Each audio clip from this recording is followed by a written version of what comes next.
אנחנו ממשיכים לעוד תחום אחר לגמרי, שגם נחשב נשי, לפחות עד לאחרונה.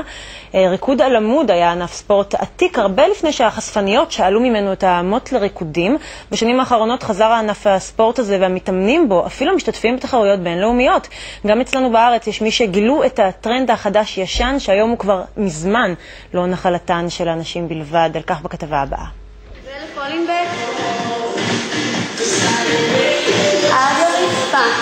ריקוד על עמוד עושה קאמבק. מה שפעם עשו החשפניות במועדונים הפך לספורט של ממש, אבל עם בגדים. מדובר כאן על ספורט שמשלב גם את ההרגשה הפנימית והאישית של כל אישה ובחורה, להרגיש גם טוב עם עצמה.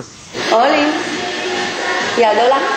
מלבד הפלירטוט מול המראה, הדמיון בין תרגילי החיטוב ולמופעי החשפנות בא לידי ביטוי רק במות עצמו. זה מחטב, זה מחזק בעיקר את הידיים ואת כל הקור, את כל הבטן, זה מחזק את הגמישות, זה מחזק את הקואורדינציה. האמת שכבר לפני מאות שנים השתמשו ההודים בעמוד לאותה מטרה, שם זה היה ספורט גברי בעיקר. בשנות ה-20, בקרנבלים נודדים, החלו הבנות להופיע לצד העמוד שהחזיק את האוהל, וכך נוספו לריקוד התנועות הסקסיות. כספורט, המוד חזר לפני עשור, לארץ הוא הגיע לפני כשנה וחצי, ובאיחור אופנתי, הקהל הגברי מצטרף עכשיו לטרנד החדש-ישן. עד למטה. ראש, ידיים אחורה, שתי רגליים. לעזוב שתי ידיים. יפה מאוד. לא מפריע לך שזה משהו שהוא נחשב תחום נשי? לא מפריע לי, ממש לא מפריע לי. כשגברים עושים את זה, הם יכולים לעשות את זה מאוד בצורה גברית ומאוד בצורה סקסית, ומשהו שזה אומנות. כשמגיעות לרצפה, הן לא גוש בשר, הן נשים סקסיות. נשים שבאות לזה, חלק מהעניין זה גם להרגיש סקסיות, לעשות את הטיזינג הזה.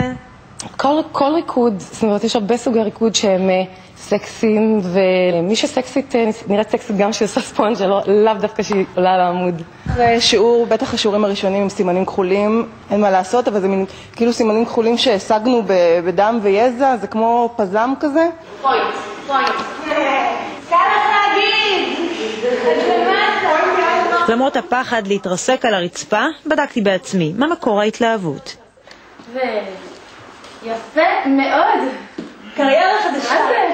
את ההסבה המקצועית דחיתי בינתיים. בכל זאת יש מי שנועדו להיות על הקרקע ויש מי שבאוויר. רק אל תשכחו בשום פנים לא לעזוב ידיים. מזל שלא נפלתי.